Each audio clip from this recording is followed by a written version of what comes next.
جب دل سے عظمت چلی جاتی ہے پھر بندہ بہت دور چلا جاتا ہے، خدا نہ خواستہ منافقین کے ساتھ زندگی کا نظام بن جاتا ہے۔ میں بھی، آپ بھی، ہر سانس، ہر لمحہ، ہر لہجہ اپنے آپ کو پڑھتے رہیں، پرکھتے رہیں۔ ہر لمحہ، میں بھی، آپ بھی، ہم سب اپنے آپ کو پڑھتے رہیں، پڑھتے رہیں، پرکھتے رہیں، اور ایسے پڑھنا پرکھنا اتنا ہو کہ بس کہ اللہ پاک کے فضل و کرم سے ہمارے قدم نہ ڈگمگائیں اور ہم جس منزل کو لے کر چلے ہیں اسی منزل میں زندہ و تابندہ رواں دواں 100% چلتے رہیں۔ وَكَفَى بِاللَّهِ وَلِيًّا وَكَفَى بِاللَّهِ نَصِيرًا۔ یہ ہے زندگی، اور یہ ہے آج کا سبق جس کی بنیاد حضرت خواجہ اویس کرنی اور تابعی بنے، اور اللہ نے آج یہ باتیں کہلوا دی۔ آپ بیٹھ کے مراقبہ کریں گے، اور مراقبہ، چلو مراقبے سے پہلے کچھ سوال ہو اسی ضمن میں تو بتا دیں، اسی ضمن میں، جنت البقیع میں اسی ضمن میں کسی کا سوال ہو تو بتائیں۔ جی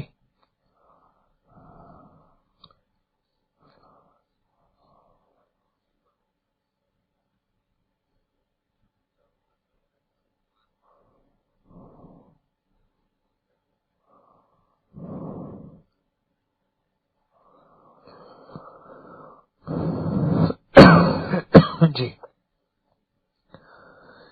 یہ اللہ والے بتا رہے ہیں کہ آپ نے اہل صفا کے بارے میں فرمایا تھا، اصحاب صفا کے بارے میں، اور اس ضمن میں میں نے عرض کیا تھا کہ ایک ہے حاضری، ایک ہے حضوری۔ تو یہ کہتے ہیں ہم جتنے اس وقت تسبیح خانے میں بیٹھے ہیں ہم حاضر تو ہیں، کیا ہماری حضوری ہو گئی ہے؟ کیا خیال ہے؟ ایک ہی صف میں کھڑے ہوئے سارے نماز کی کیفیت ایک ہی ہوتی ہے؟ نہیں ہو سکتی۔ دیکھیں، حاضری کو کہتے ہیں خضوع اور حضوری کو کہتے ہیں خشوع، خشوع، خشیت۔ تو کیا خیال ہے ساری صف میں ایک ہی ہوتے ہیں؟ بس آپ خود دیکھ لیں اس سوال کا جواب کیا ہے۔ آپ وہ تو جس کے اندر جتنی طلب، جتنی تڑپ، جتنی بے قلی، بے قراری، بے چینی، اتنا اس کی حاضری بھی، حضوری بھی، وہ چاہے میں ہوں یا آپ ہوں، ممبر پہ بیٹھنے والا ہو یا نیچے بیٹھنے والا ہو، اس میں سب برابر ہے۔ جتنی طلب، جتنی تڑپ، اس کے مطابق حاضری ہے، بڑے اس کے مطابق حضوری ہے۔ اللہ پاک بڑا کریم ہے اور غیرت مند غیور بھی ہے، وہ کسی کی خدمت کو میرا رب ضائع نہیں کرتا۔ ان اللہ لا یضیع اجر المحسنین۔ تو کسی کی میرا رب نہیں کرتا۔ اب آپ خود دیکھیں کہ حاضری تو ہے، اللہ کرے یہ ہوتی رہے، اور یہ حاضری ایک وقت ایسا ہے کہ حضوری میں بدل جائے۔ جی، آپ کیا کہہ رہے ہیں؟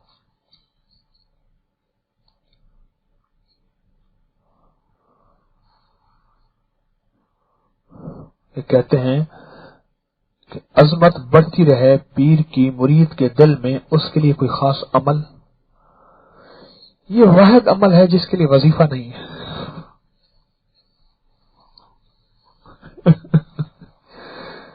وظیفہ نہیں ہے، دعا ہے، دعا بھی خود وظیفہ ہے، دعا ہے، اور دعا ہے اور کرنی چاہیے، مجھے بھی آپ کو بھی۔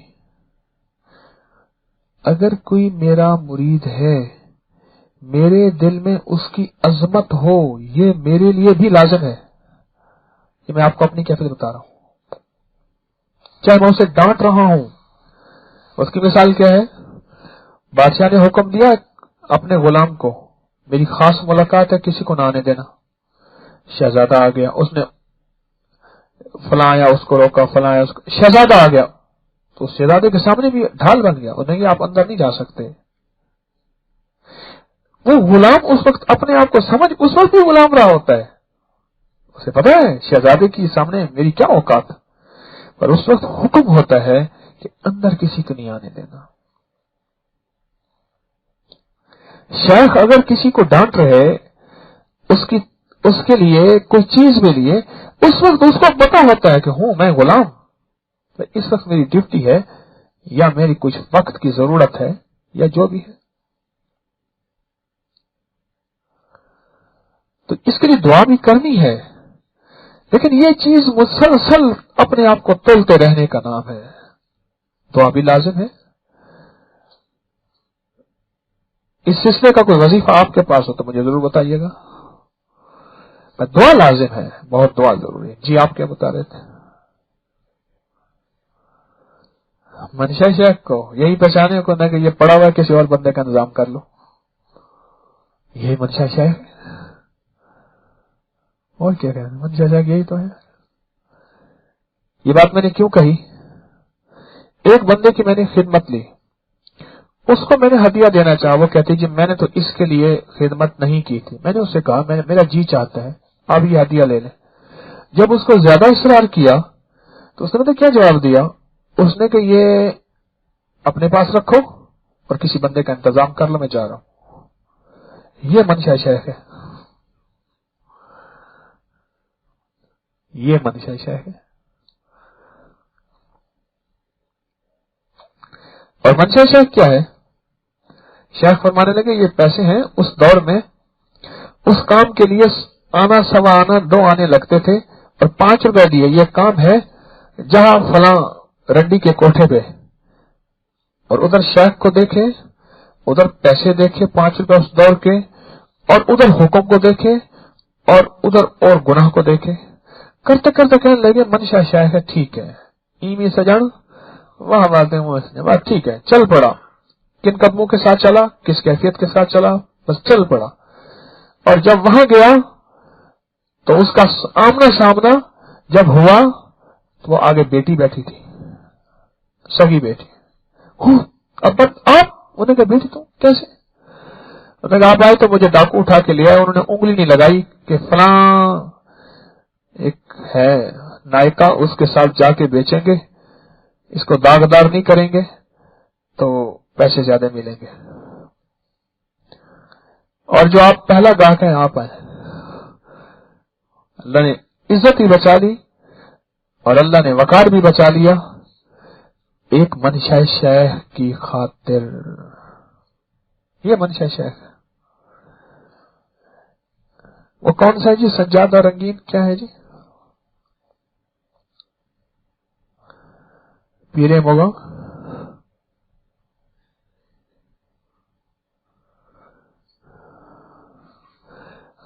کہنے لگے کہ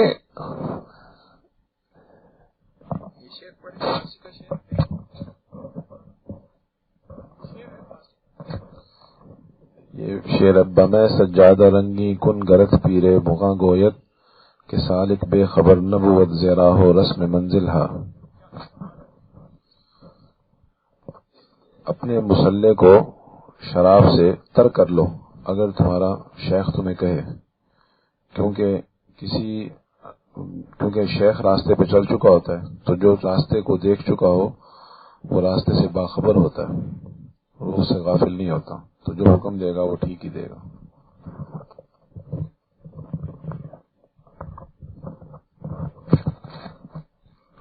میں جو حکم دے گا تو وہ ٹھیک ہی دے گا. باقی اصلاح کے تو ساری محتاج ہیں.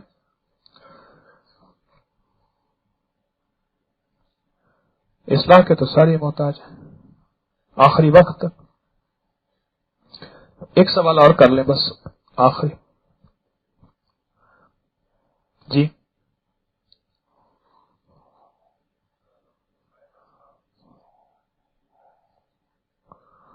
جی جی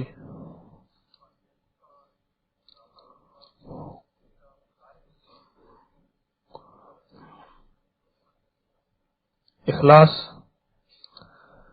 انہوں نے کہا کہ آپ نے عبداللہ کا واقعہ سنایا تھا، ان کو منزل کیسے ملی؟ اس کا جذبہ سچا تھا، اخلاص تھا اس کے اندر، اور اخلاص والوں کو رب دیتا ہے. جس کو میں دوسرے معنوں میں اکثر کہا کرتا ہوں کہ پیر 2 نمبر ہو اور مرید 1 نمبر ہو، رب کعبہ کی قسم رب اسے دے کر رہے گا.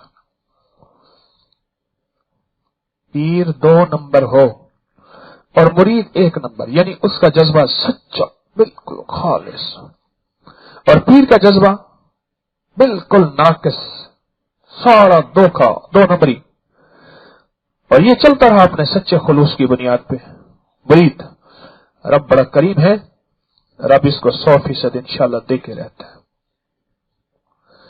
اور پیر 1 نمبر ہو اور مرید کا جذبہ سچا نہ ہو، آپ خود ہی فیصلہ کر لیں کیا ہو سکتا. اس وقت بتاؤں ایک عجیب بات، تسبیح خانے میں پاکستان میں یہ تسبیح خانے کا نظام ان خانقاہوں میں سے ہے جہاں اللہ پاک نے رجوع مخلوقات کا بہت بڑھا دیا ہے. اس کی بنیادی وجہ جو میری سمجھ میں آتی ہے اور حقیقت بھی ہے، وہ میرے پاس آنے والے مخلصین ہیں جن کے خلوص کا ذرہ مجھے بھی مل جاتا ہے. مثلا میں خوشبو نہیں لگایا، ایک بندہ آیا خوشبو لگا کے، اس کا جو جھونکا آیا وہ مجھے لگا، دوسرا آیا وہ لگا، ہر بندہ خوشبو لگا کے آ رہا، تو مجھے سب کے جھونکے لگیں گے نہیں لگیں گے خوشبو کے؟ میرے پاس آنے والے جو اکثریت ہے ایسے ہیں جن کے اندر خلوص ہے، مخلصین ہیں، اور وہ مخلصین جو ہیں میرے اللہ کے ہاں ان کی بڑی قیمت ہے. ان کے اخلاص کا ذرہ مجھے مل جاتا ہے، اور جس کی وجہ سے میں بھی چل رہا ہوں. اصل وہ مخلصین ہیں جو یہاں آتے ہیں، وہ آپ حضرات ہیں جن کے اخلاص میں سے مجھے بھی مل جاتا ہے. اور یہ انشاءاللہ یہ سچ ہے اور یہ حقیقت ہے، بالکل سچ ہے اور یہ حقیقت ہے. اللہ پاک ہماری حاضری کو قبول فرمائے، اس کو اخلاص کا اور خیر و برکت کا ذریعہ بنائے.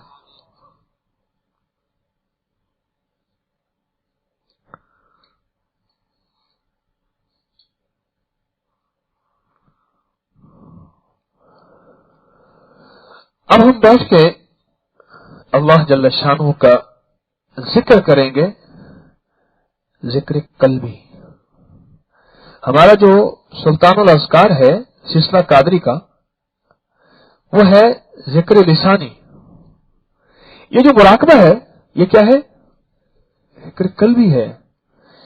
جس نے قلب کو جاری کرنا ہے، دل جاری ہو جائے، ٹھیک ہے، اس کے لیے یہ مراقبہ بہت لازم ہے، بہت لازم ہے، جس کو قلب کو جاری کرنا ہے. تو اب لائٹیں بند ہوں گی اور ہم ذکر اپنا دل کی کیفیتوں کے ساتھ، ہمارے دل میں یہ ہوگا کہ اللہ کا جو ہے عرش الہی سے نور ہمارے دل پہ اتر رہا اور ہمارا دل اللہ اللہ کہہ رہا. وہ یہاں بیٹھا ہے، ان کو بولو، اس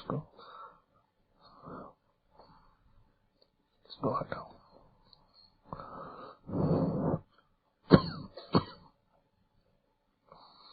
پیچھے گدی رکھو، نہیں ٹھیک ہے؟ ہاں بس آنکھیں بند، دل کا تعلق اللہ کے دھیان کے ساتھ، اور تصور میں یہ ہو کہ عرش الہی سے نور میرے دل پہ آ رہا اور میرا دل اللہ اللہ کہہ رہا. اور اس کے بعد انشاءاللہ دعا کرائیں گے اور پھر جماعت کی ترتیب ہوگی. اللهم صل على سيدنا مولانا محمد وبارك وسلم.